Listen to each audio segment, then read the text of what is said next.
Good afternoon. It's Wednesday, the 25th of November 2020, just after 1 o'clock. Welcome to UK Column News. Your host today, Mike Robinson, myself, Brian Gerrish. Well, we should start with Rishi Thelema. Yes, Mr. Thelema himself. Rishi is giving a spending review. It's happening right now. I haven't seen any of it because, of course, it just began at 1:45 as we were getting the final preparations for the programme done. But most of the coverage of it that I've seen in the press is a sobering read. The Office for Budget Responsibility basically saying that we're in real deep trouble. Let's have a look at the scale of the trouble that we're in. So, sorry to interject there, Mike. Net government borrowing, yes, 2020, 2021, well over £200 billion this year, significantly more than in 2008.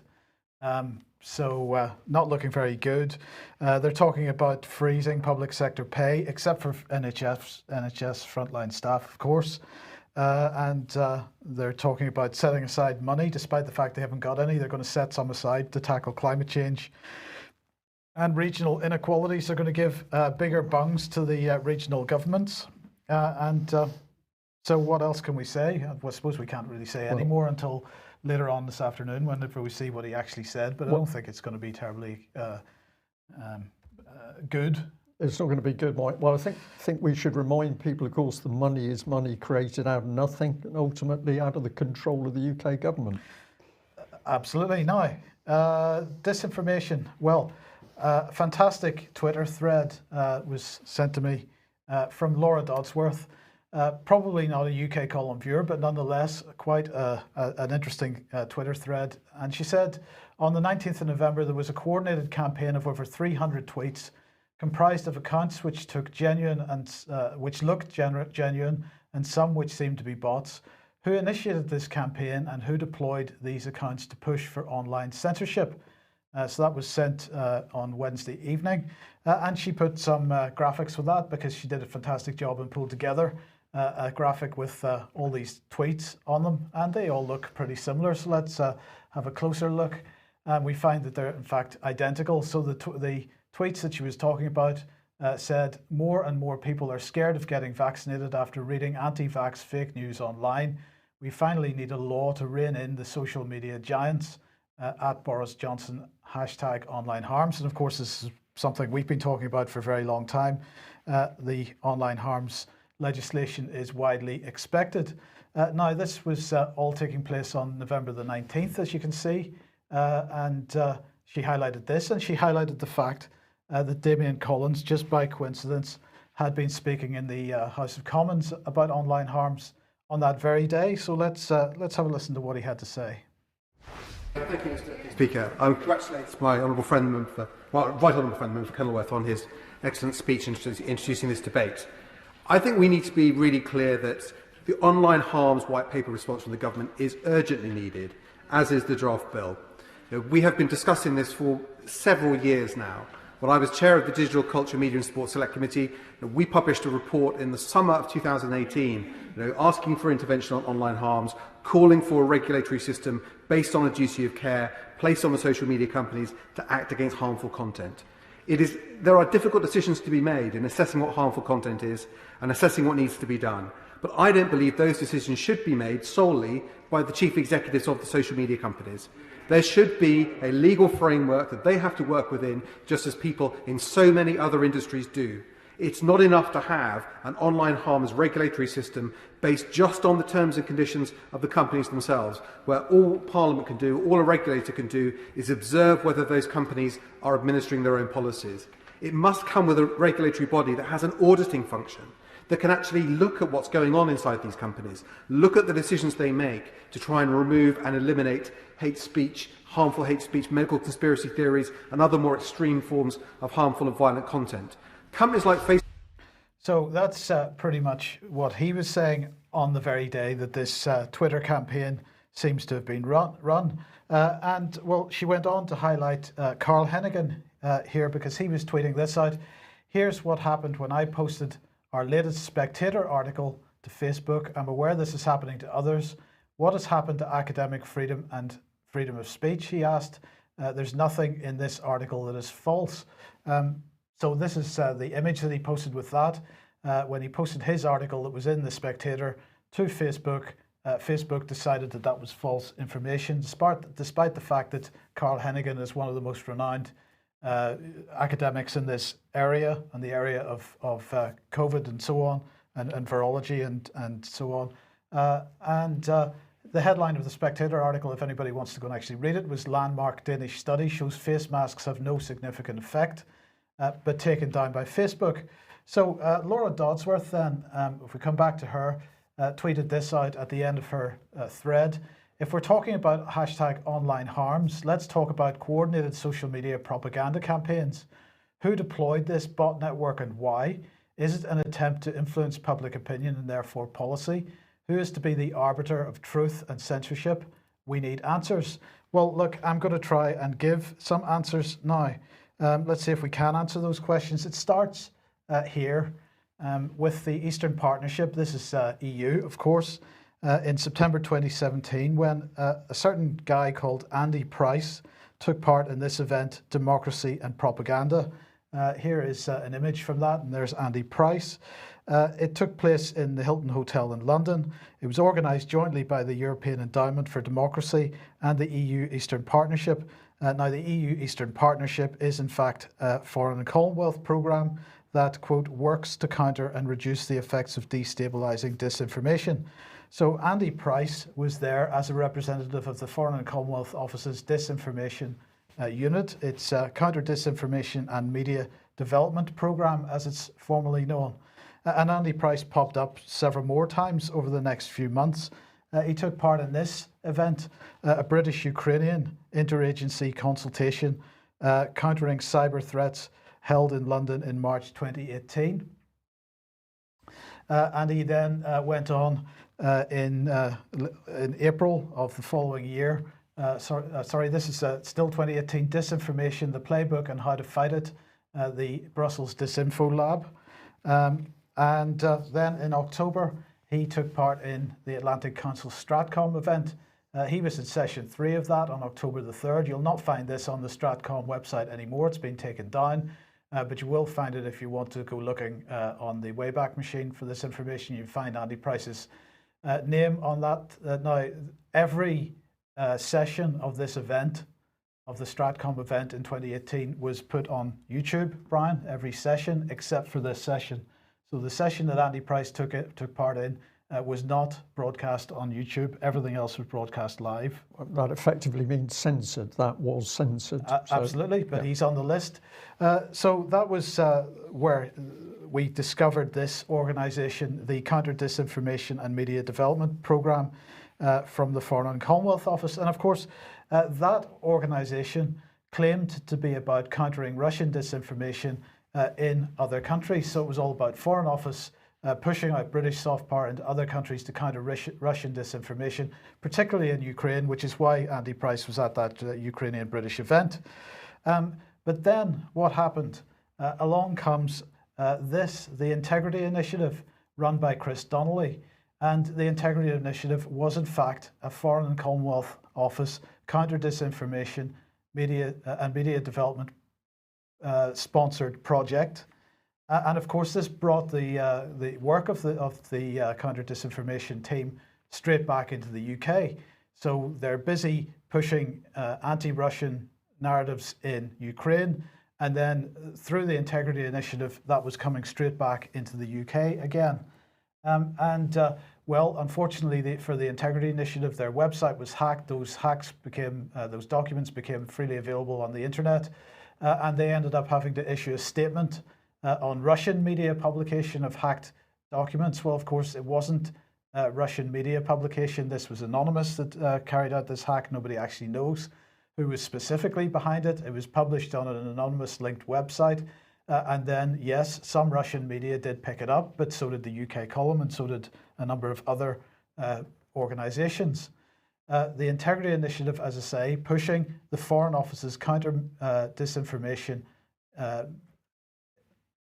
narrative back into the UK, and they were doing it with the help of journalists such as Edward Lucas from The Economist, Carol Cadwallader from The Guardian. Well, as I say, that is a Foreign Office anti-price project, but also people like Ben Bradshaw were involved.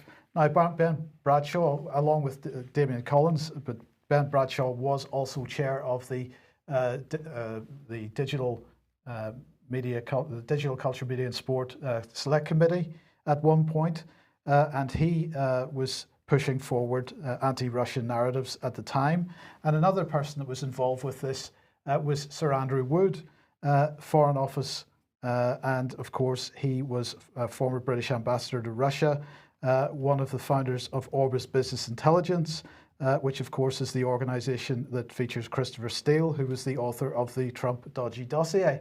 So that links this all right back into the whole Richard Dearlove cabal, of which Christopher Steele and Sir Andrew Wood were very much a part. But there's a key point here, and that was that, as I say, this Foreign Office funded project from a program in the Foreign Office, supposed to be working abroad, but they brought it back home, and that's a very important point. Now, then, following on from that, Theresa May, obviously was Prime Minister at the time, speaking in January 2018, she made this comment that regulation will make the UK the best place to start and grow a digital business, but also the safest place to be online. So this was the first time that we started to hear the narrative about online harms. We got to be very careful about that. But Theresa May's regime was also extremely concerned about the state of the mainstream press.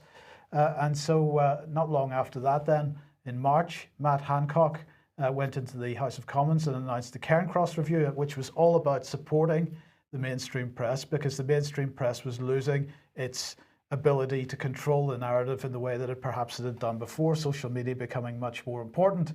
So Matt Hancock saying, we, the British government, will take action to tackle the challenges our media face today, not the challenges they faced a decade ago. He said Dame Frances Cairncross will bring her expertise in journalism and academia to tackle these issues with a view to examine the press and protect the future of what he described as high-quality journalism. But, he said, I tremble at the thought of a media regulated by the state in a time of malevolent forces in politics. Can I just interject there, Mike? I always found that a very, very interesting statement, because the malevolent forces were never really defined. That was something he said. Who were those malevolent forces, and are those malevolent forces still acting inside government? And in which case are they the ones driving policy at the moment? Well, that's a very good question. He went on to say, get this wrong and I fear for the future of our liberal democracy. Now, of course, what we have seen is that they have exactly got this wrong, because we now have a media which is absolutely reliant on government advertising money. And we've seen this particularly through the coronavirus so-called pandemic. The amount of central government money that's going into fund the mainstream press at the media is unbelievable. Now, Cairncross published a review, and some of those suggestions have been taken up, some of them haven't. But the online harms part of this hasn't made too much progress yet, but we'll explain why that is in a second. And then somewhat later, here we have the head of MI5, the Director General at the time, Andrew Parker, and he was talking about media manipulation, social media disinformation, distortion, with new and old forms of espionage, high levels of cyber attacks, military force and criminal thuggery, and what's meant these days by the label hybrid threats. And this was really the beginning of the narrative from the so-called deep state that we're in a hybrid war, that it's a perpetual war, that it's a non-binary, that's the idea of peace and war being binary states is old-fashioned, that we're on a spectrum now. So he was talking at this security conference saying a great deal more needs to be done about this kind of thing. Then what comes along is the UK Council for Internet Safety. This was in October 2018. So the UK government announced the executive board for the new UK Council for Internet Safety. It includes, in fact, Apple, the BBC, ChildNet, the Children's Commissioner, the Commission for Countering Extremism, a campaign called End Violence Against Women Coalition, Facebook, GCHQ, Google, the Information Commissioner's Office, Independent Advisory Group on Hate Crime, Internet Matters, Internet Watch Foundation, internet service providers including BT, Sky, TalkTalk 3, Virgin Media, Vodafone. It includes Microsoft, it includes the National Police Chiefs Council, the National Crime Agency, the Northern Ireland Executive, the NSPCC, Ofcom, Parent Zone, Scottish Government, Tech UK, Twitter, UKCIS Evidence Group Chair, and the Welsh Assembly. So this organisation was set up. They're still reporting. They've just published this report, Digital Resilience, a framework and policy paper. Go and have a read at that. And then in March 2020, we had this, the new Rapid Response Unit. That actually had been set up in April 2019, but had been given temporary funding. By 2020, it was given permanent funding, so this absolutely exists within the Cabinet Office. It is the Cabinet Office's fake news unit, and it's brought together what they describe as a team of analysts, data scientists, and media and digital experts. They work around the clock to monitor online breaking news stories and social media discussion. So this is all about intelligence gathering. Just that they're talking about reclaiming a fact-based public debate, Mike, but actually what they're doing is closing down public debate. They don't want any public debate. It's not that they're just saying we need to get the facts back into public debate. If you follow this whole monster through, they're saying we don't want to engage in any public debate. And that's because the public debate is very dangerous for these people because it exposes that they're lying. Well, that is certainly true, but Oliver Dowden's point of view is that defending the country from misinformation and digital interference is a top priority, and that has to be. But then, if you remember 3 or 4 months ago, at one of the coronavirus live streams, General Sir Nick Carter was speaking, and let's just remind ourselves what he had to say. Been involved with the Cabinet Office Rapid Response Unit, with our 77 Brigade helping to quash rumours from misinformation, but also to counter disinformation. Between 3,000 and 4,000 of our people have been involved, with around 20,000 available the whole time at high readiness. So now we start to get an idea of the number of people involved in this. 3,000 to 4,000 in 77 Brigade active, 20,000, 20,000 including this man. If I can get him on screen, there he is, Lieutenant Colonel Tobias Elwood, who is one of the 20,000 on rapid readiness, perhaps, or maybe he's actually still active. I don't know, but he's certainly 77 Brigade. He's certainly a serving MP. Yeah, so he's 77 Brigade, but he's telling us what the policy should be on vaccinations. Yes. So there we have it. Now, what I'd like to do then is to just put this, give you a bit of a diagram to try to explain the scale of this. So if we have a look at the government censorship network here, we've got the National Security Council and the Cabinet Office at the top. And the National Security Council, of course, is looking after the main intelligence agencies, GCHQ, MI5, MI6, and the new Joint Biosecurity Centre. And these guys are absolutely involved in monitoring social media, monitoring the spread of information across social media, and actively involved in engaging with that themselves. On the right-hand side, we've got the Cabinet Office, and under that lot, we've got the Cabinet Office's Rapid Response Unit, we've got the National Security Communications Team, we've got the 77th Brigade, we've got 13 Signals, and we've got the Department for Culture, Media and Sport, for Digital Culture, Media and Sport, Fake News Unit. Now that was set up earlier in 2020. It's a cross-government unit. It's additional to the Cabinet Office efforts through the Rapid Response Unit. It's tasked with working on behalf of government as a whole to counter the spread of disinformation, and its foremost priority is compiling a comprehensive picture of the scale and nature of both disinformation and misinformation related to COVID-19, so specifically about COVID-19 and the impact these so-called untruths are having. This is the government's words. Now, Dowden said that defending the country from misinformation is a top priority. As a part of our ongoing work to tackle these threats, we've brought together expert teams. This is fusion doctrine at work. They're bringing together all these people, but this is the kind of scale and the reach across government of the disinformation effort. And of course, I haven't included in that diagram the Foreign Office's counter-disinformation and media development team, because that began this whole process. Yeah, and if we stress for our audience today that all of those units, the Rapid Response Unit, the National Security Communications Team, 77 Brigades, 13th Signals, the DCMS, Fake News Unit, all under the control of the Cabinet Office, within this wider army of 14,000 people that insiders are now telling the UK column to watch out for. So this is a massive empire within government itself. The average MP has no idea that this machinery is in place. They have no idea what it's doing. They have no idea who's controlling it. And we can say to our audience with confidence, this is the very mechanism by which the propaganda is being put out. So it's a complete inverse. They say they're there protecting the public against false information, but actually this is the machinery by which truth is being stripped out of debate.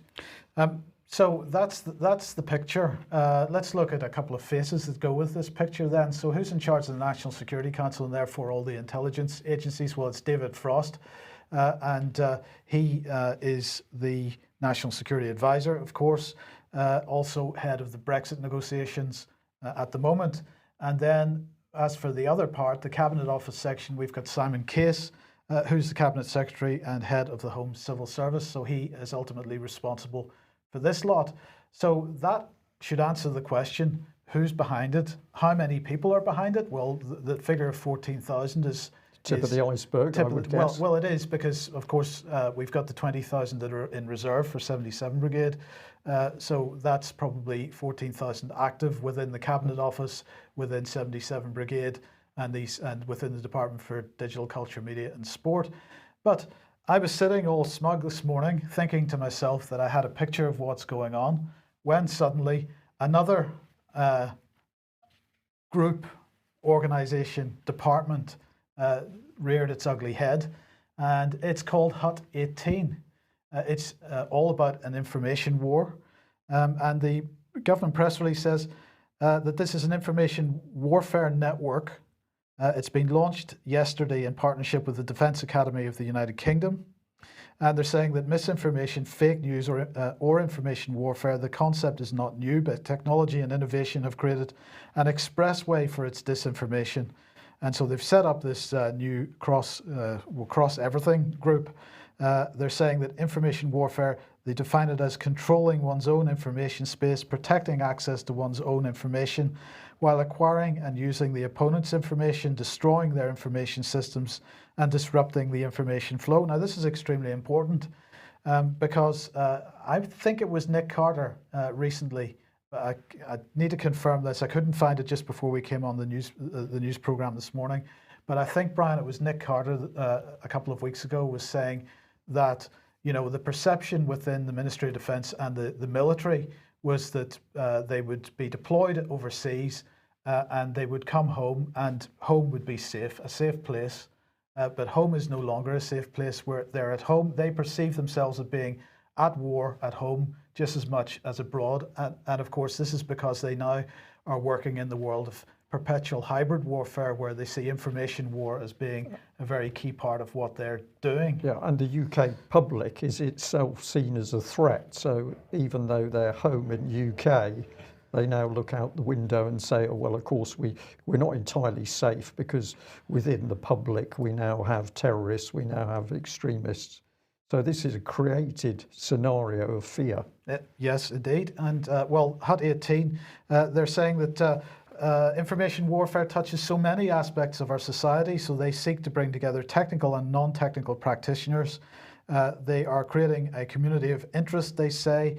It's going to involve practitioners, policy makers, thinkers within the Ministry of Defence, if there are any, as well as other government departments, academia, industry, international community. Its mission is to connect, inform, support, collaborate, and exploit cyber information advantage and information outreach through education, events, and experimentation.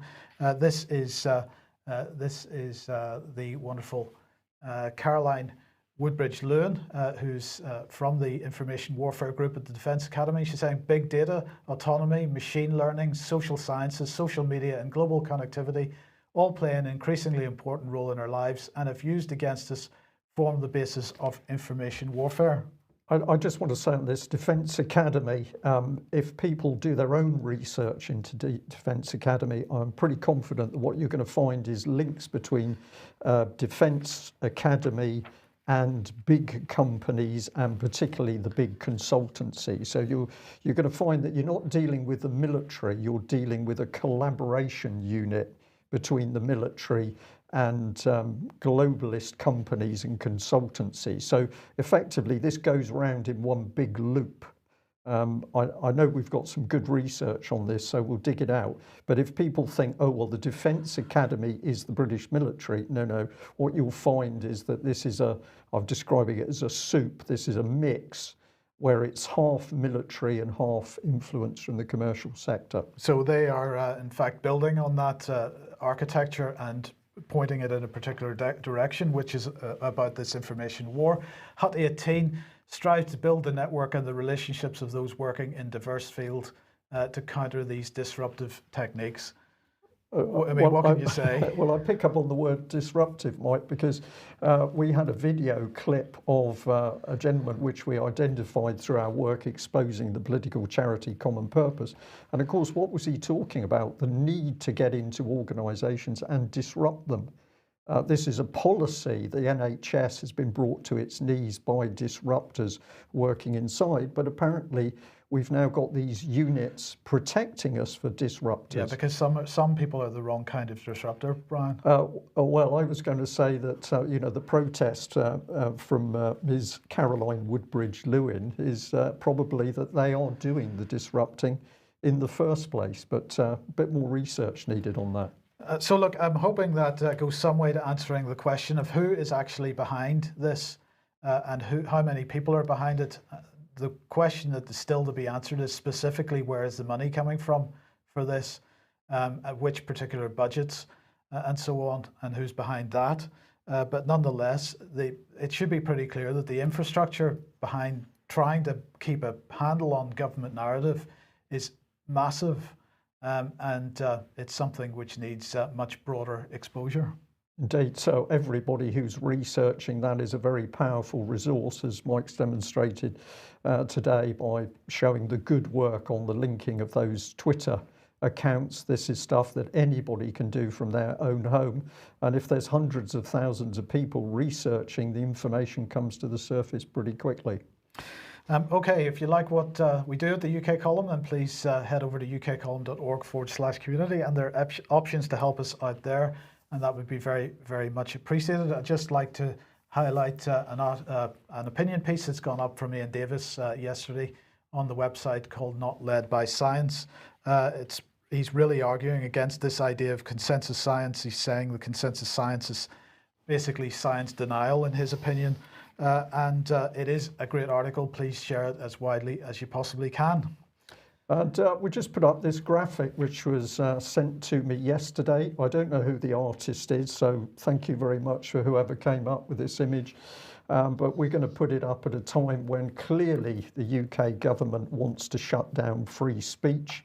They certainly want to shut down anybody that dares any part of their political policy and agenda, whether it's to do with COVID or it's to do with the military or wars overseas. If you challenge the UK government, they want you silenced. And I thought this image, although it's got a big American component to it, effectively, with the labels, but I think this is where we stand. And I'd also like to thank the person that sent us in this image. This email. They were commenting on the policing shown in Liverpool. It says, sinister, take a look at footage of the weekend violence protesters attacked by police in Liverpool. In particular, the man being manhandled on the ground by 2 police officers shown in the Liverpool Echo. A so-called police officer appears from nowhere and starts punching the poor man in the head. Take a look at this thug's epaulets. There are no identifying numbers. His epaulet is orange, while the others appears to have normal black epaulets. This disgraceful thug doing the punching doesn't look or behave like any police officer I have ever worked with, nor is he identifiable as a police officer should be.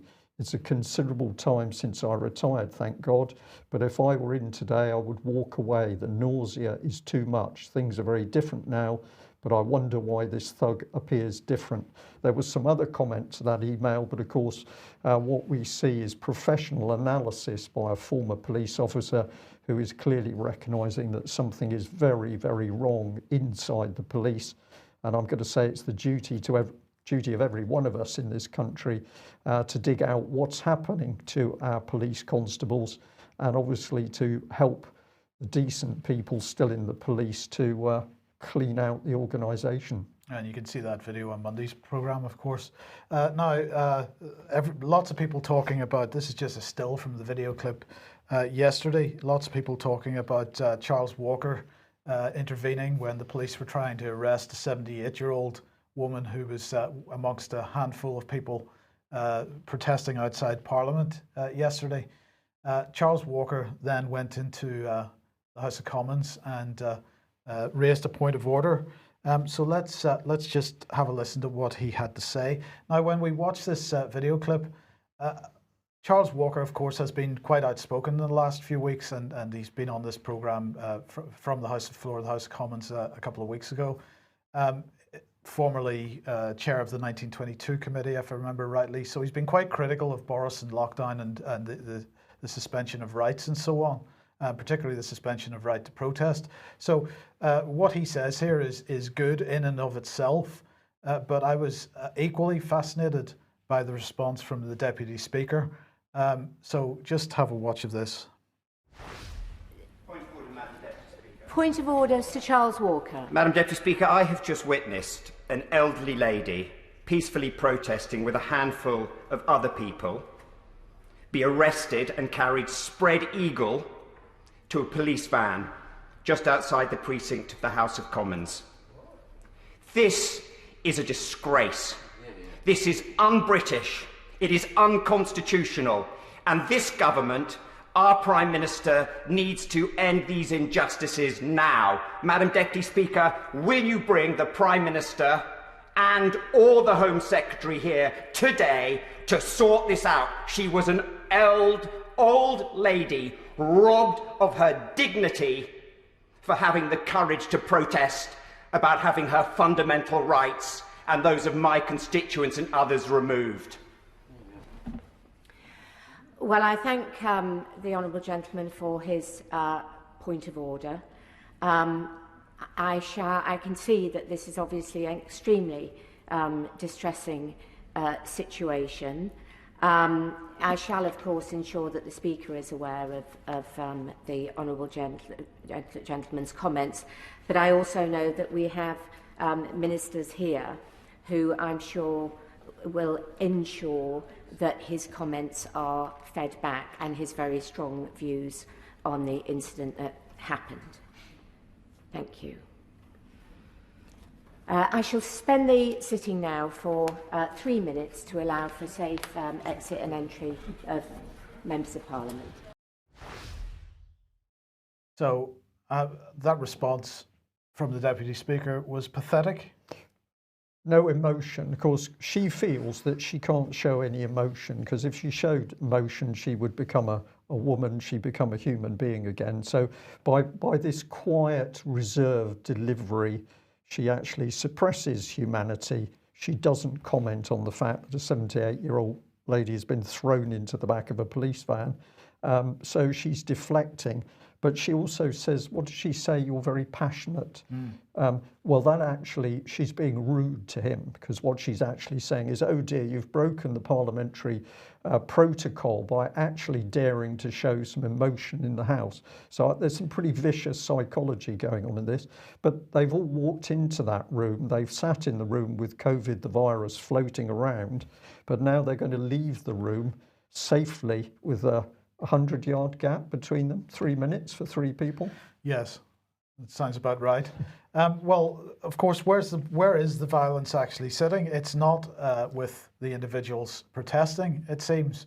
But the government, nonetheless, is very concerned about the potential for political violence, because they have decided to appoint Lord Wolney as independent advisor on political violence and disruption.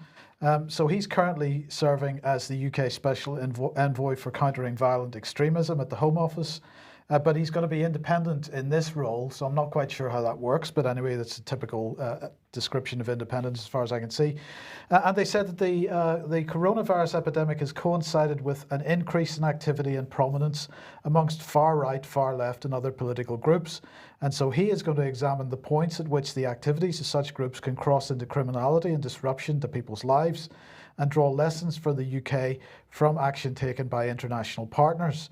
The independent review of PREVENT will continue to provide the required scrutiny of the UK's approach to countering violent extremism through supporting those vulnerable and to being drawn into terrorism, vulnerable being drawn into terrorism, and will provide vital recommendations for how it may be improved.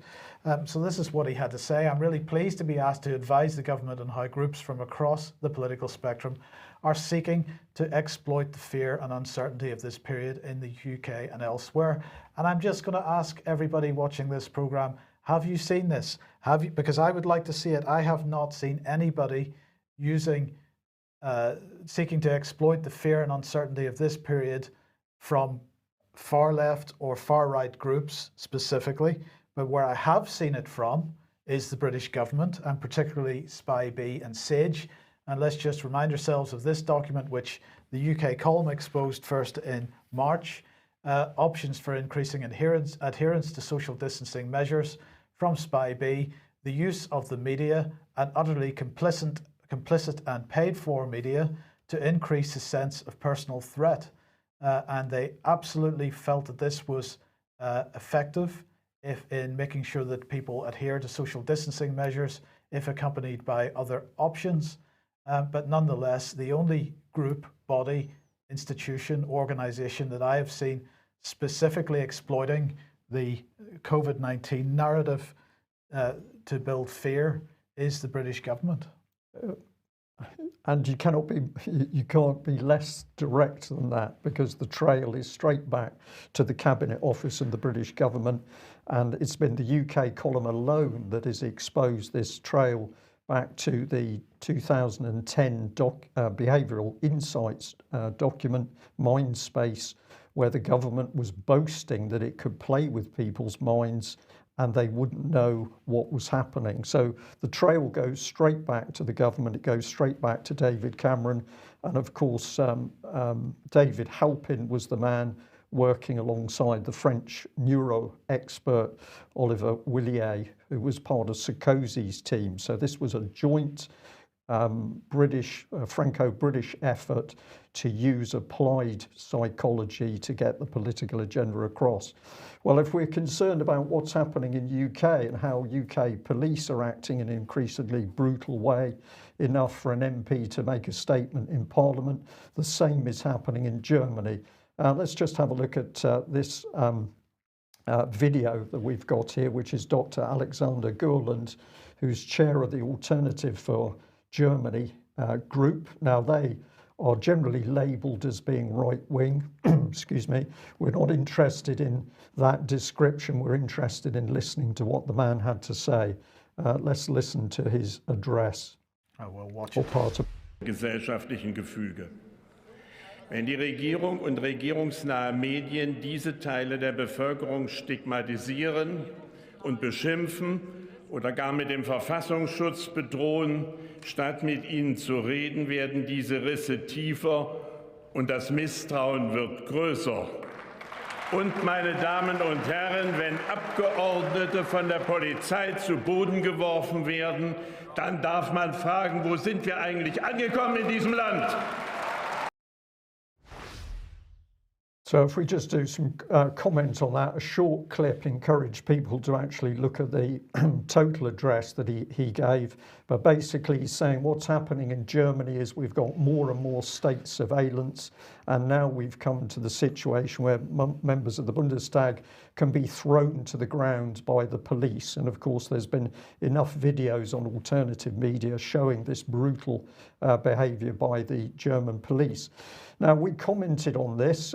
yesterday we tweeted out that video clip, but we also put links through to the full speech so that there was no doubt at all what the man said and in what context. So we labelled this as news you will not see or hear on BBC News propaganda machine. And he was warning about what was happening inside Germany, but remarkably we see the same style of government coming into UK under the Conservative Boris Johnson UK government of occupation. Well, we got some response, and I think it was very interesting to see how people responded. So this lady said this: "Thank you for this. I was never a supporter of AFD, but this speech is totally brilliant."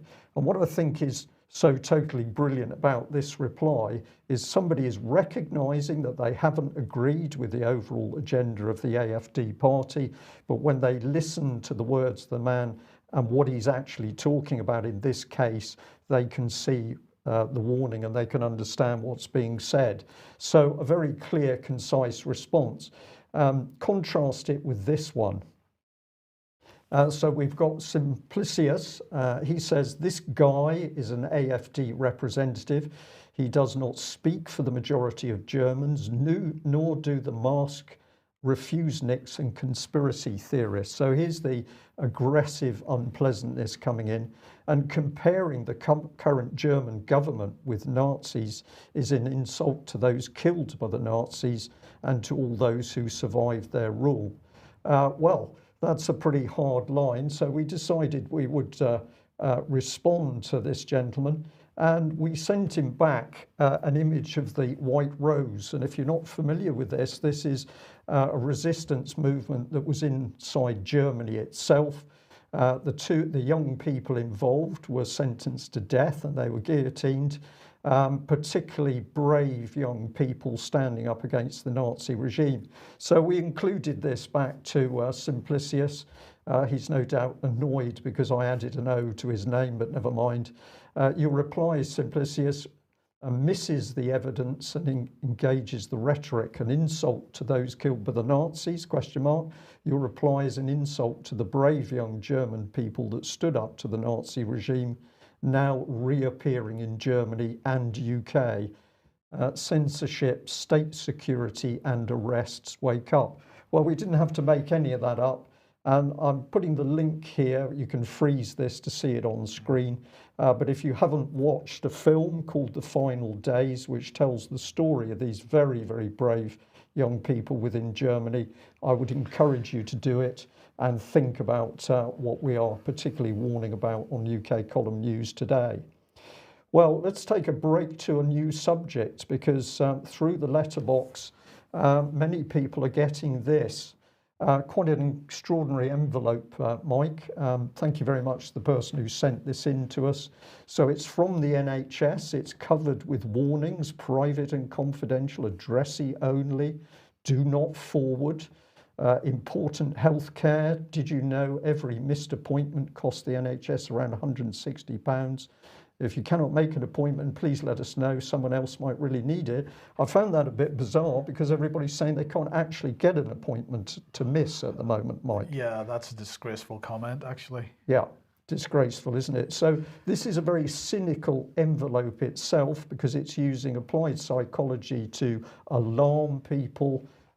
This is to make them fearful that something is happening. It almost looks like a final Inland Revenue demand letter.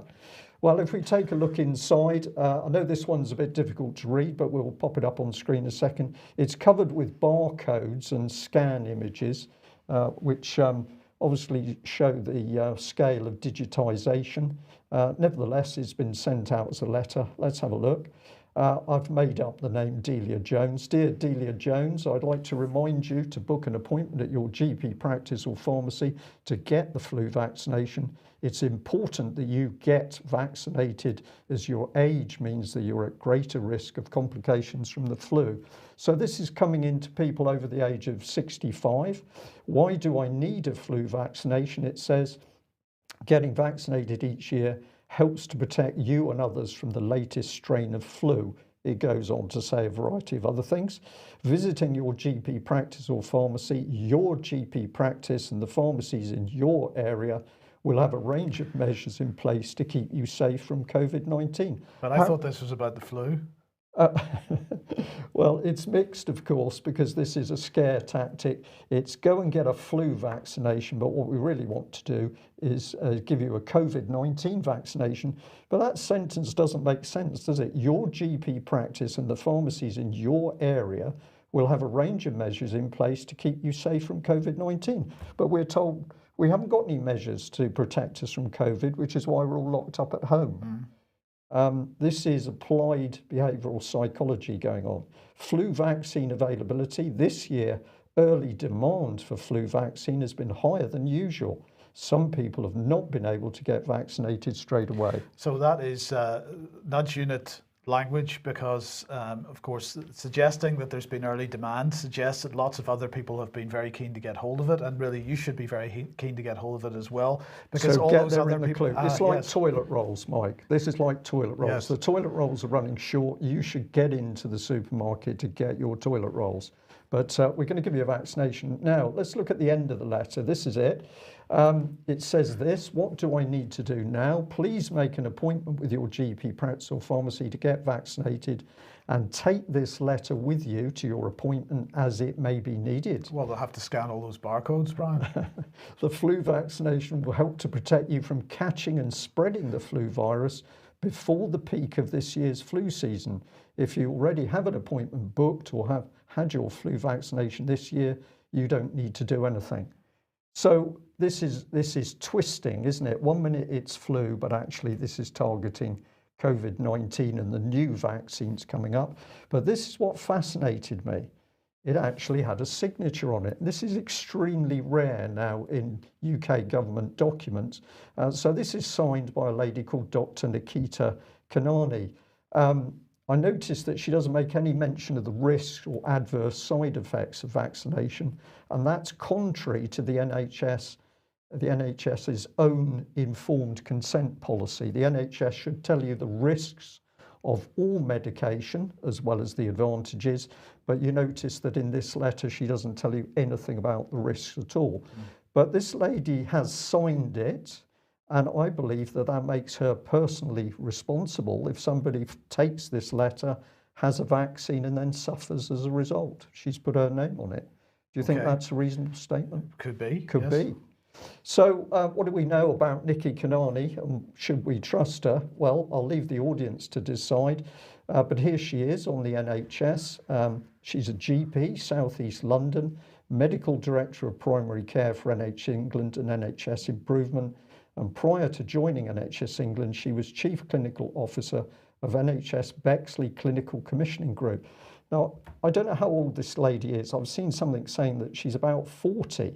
If we take out the length of time she trained medically and got extra qualifications and then got involved with this, I don't know what her experience in the medical field is, but I don't think it takes her into extreme scientific level. I'll just let people think about that. What does she say? Well, she's held a range of positions within healthcare to support the development of innovative models of care, highly engaged clinical, patient and public leadership, and is passionate about supporting primary care, improving service provision and population well-being. Does that make you feel more comfortable? Well, the other thing she gets into in a very big way is supporting issues with black and minority ethnic groups. And it's amazing that she's got any time for a primary job, because if you have a look at the amount of time she's putting into this, it's very big indeed. And I'll come back onto this subject towards the end of the news. But Twitter account in order to convince the masses that what we say is right. Now, those are my paraphrased words, but we'll show you a Twitter account in a moment. So here she is, and this is the NHS site, and you'll notice that what is most important for the NHS at the moment is the fact that we're dealing with the black and minority ethnic issues, and there's no mention at all of some 40,000 elderly people who've died because of the healthcare failure in lockdown. So this is a measure of relative priorities, not only of this lady herself, but also the NHS. And then if we go to her Twitter account, we can see that within it, we're back into this political, I'm going to call it politically correct information, over and above actually making sure that everybody in this country is safe and getting a proper health care. So let's have a look at the sort of thing we can find. So here she has retweeted this particular tweet. Good news as far as I'm concerned, and we need to do what we need to do to convince the masses that this is the way to get back to a degree of normalcy. That's vaccine related, I presume? Well, yeah, because at the bottom, she's the original tweet is pushing the BBC breaking news. So you now know that you're dealing with an elitist group. We are just the masses. We can't really think for ourselves. So they need to do what they think is what they need to do in order to get us back, not to normality, but possibly a degree of normal life. I'm going to suggest that these are people that need to be watched very carefully. And have a look at this one. Reminder, women do not need to be polite to someone who's making them feel uncomfortable. So if we pointed out to Dr. Nikki Kanani that policy to do with vaccines and the treatment of elderly people in the NHS was wrong, and that made her feel uncomfortable, she would apparently be able to be rude to us. So we'll just give you a couple more because this is more of her initiative. Webinars, hundreds of GPs being pulled into these dialogues over the internet in order to discuss, amongst other things, the vaccination and the COVID-19 vaccination thing. None of this debated at all. This also all being put on in the background through collusion between this lady and her staff and the GPs.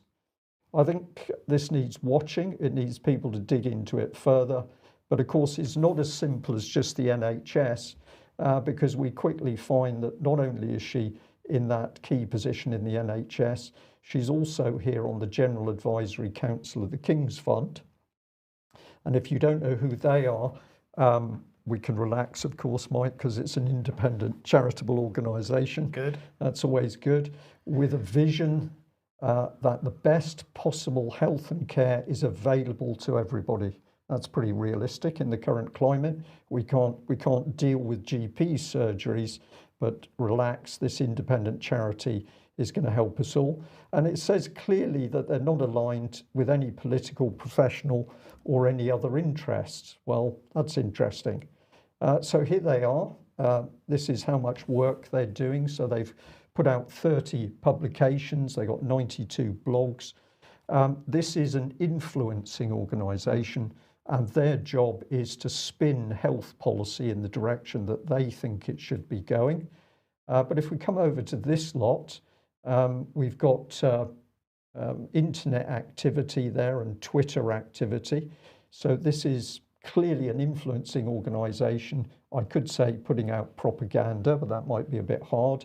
But have a look at bottom right, 22 corporate partners and supporters, but it's independent. So we had to make a video to show this. Let's have a little look at the King's Fund. Hopefully this will run. And we're scrolling through corporate partners, IBM, Pfizer, Roche. On we go to AbbVie, AstraZeneca, Boehringer Ingelheim, BD, Boots, Edwards, Intuitive, Janssen, Novartis, Novo Nordisk, Nuance, RSM, TPP, UBC. Do you get an idea that this is an independent organisation? Yeah, it's this modern definition of independence, which means the opposite to what everybody assumes it means. Exact opposite. So we did have a little look at people. Here's Richard Murray, the chief executive. He was appointed chief executive in 2019 after 5 years as the director of policy. And before joining the fund, he was chief analyst at NHS England, and previously held a number of roles at the Department of Health, including the director of strategy. Director of Financial Planning and Chief Economist. This is revolving door stuff, Yes. Mike. Richard initially trained as an economist and spent 5 years in academia before joining the Department of Health as an economic advisor. Following this, he spent 4 years as a healthcare specialist at McKinsey & Co. before returning to the Department of Health. So this is a money economist consultancy, McKinsey & Co. This is what's the word? This is directing healthcare policy in UK. This is from a financial point of view. From a financial point of view, yeah. And we can see this pretty easily by going into their accounts, but we're going to encourage audience to do that. So you should read the message from the chief executive because he's going to help us. He's going to help people make sense of the complexity of health and care. The masses are just too ignorant to really understand healthcare. So this independent organisation is going to help us do that. And I just thought it was interesting that although they're spending a few million a year, they've got 116 odd million tied up in their investment portfolio, which seems to me to be quite a lot of money. In fact, the total is 132 million. Contributions were made to the King's Fund Staff Pension and Life Assurance Plan, which is a defined benefit scheme for 5 higher paid employees, and to the NHS pension scheme, which is also a defined benefit scheme for 6 higher paid employees. I wasn't quite sure how this worked.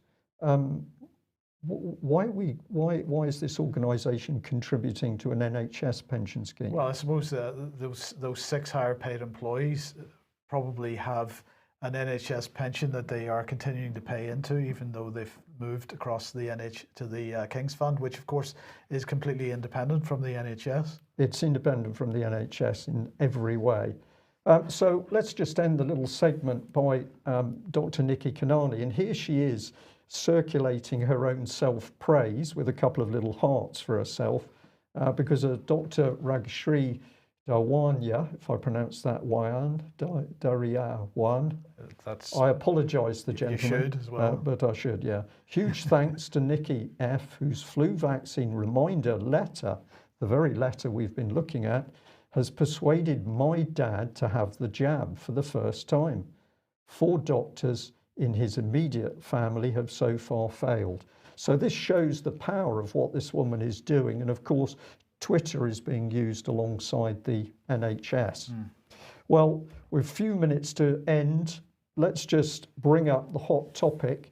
And I'm going to give an enormous thank you to a gentleman who travelled a long distance to see me yesterday to make me aware of intersectionality. And if you've never heard of that before, I'm going to say to you, please research it, because this is starting to take the lid off how we have organisations like the NHS controlled from the inside, who controls them, and how these individuals have such a protected status.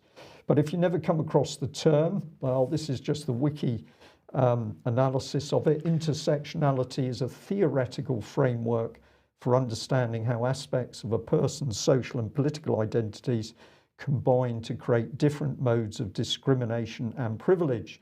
Examples of these are gender, caste, sex, race, class, sexuality, religion, disability, physical appearance, and height. And I've added there in the margin that if it sounds innocent, it's actually deadly, but it's going to take a lot of work by the UK column to bring this across to the audience. But this is an example of it at work. So this is an article from The Guardian. I think it's from The Guardian. And we've got Neil Basu, the Met Assistant Commissioner. The headline of the article written by him is "Police must view legitimate anger with care. We need to listen to our communities." And then the sub-headline is "Let's stand up to racists, inequality and injustice." But of course, what is he actually doing? He's supporting Black Lives Matter, which are people who are threatening people on the streets and committing acts of vandalism. But in his mind, that doesn't matter because he's now caught up in intersectionality. And so he ends the second paragraph there by saying, "Taking a knee was and is a powerful symbol of challenge and hope, And I was moved to see some of our officers do so. But personally, I see this as a time to stand up to racism, to inequality and injustice. So he's happy that the police are supporting Black Lives Matter as an aggressive, violent, I would say, but certainly out on the streets threatening. But he's saying we're going to stand up against injustice. So this man's mind is clearly in an interesting space. Intersectionality. This is another example that was given to me. And here we're showing a bizarre contrast with two articles that appeared in the New York Times. So on the left, we've got replacement theory, a racist, sexist doctrine spreading in far-right circles. And then by the same author, we've got opinion. We can replace them after she'd looked into white nationalism. So what the person who gave this to me is showing is that in the minds of the people, they've lost track of right and wrong, of fact and non-fact. It's become a mush of theory. And of course, the potential for this is people are not thinking properly. And here we've got former Permanent Secretary for the Department of Education also promoting Black Lives Matter. So we've got a Tamara Finkelstein saying, as a leader, I know there's more to do to fight racism. My personal commitment, I will listen, I will learn, I will act. And Jonathan says, well said, Tamara, so much to be upset, angry and outraged by, and so much more for us to do to show we really get it. And we're doing all we can, not least tackling the whiteness. This is intersectionality, the whiteness of Senior Whitehall. And then he's promoting an aggressive organisation called Black Lives Matter. So the point being made to me is, why can't this man think properly? Well, he can't think clearly, he can't use his cognitive processes because he's been reframed by intersectionality. And we'll do more on this in due course. But I'll just bring in these two closing slides for you today. This one I thought was really excellent from Financial Times Live. Governance is no longer equal to government. Government is but one player in the new framework. And that is exactly what you've described, Mike, in your opening section on censorship and the spying on the public by the state. It's within, I called it a soup of other organisations. Well, indeed, and this is why, for example, in the One World Governance series of articles that we've published on the UK Column website, the word governance was chosen very specifically because government isn't really part of it. No. It's only, or at least it is only one part of it, of a much broader civil society. Exactly, This is big yes. society operating. And just to ensure that everybody does know that UK Column is paying attention, this was the image taken from a passenger a couple of days ago on the A38 near the UK Columns. Stay home, essential travel only. Now, apparently some people have been reading that it's stay home, essential travel only. So if you've got essential travel to do from home, please carry on and do it. Right. It's very confusing. We'll leave it there. Yes. All right, thanks for joining us. We will be back at the same time on Friday. Bye-bye. Bye-bye.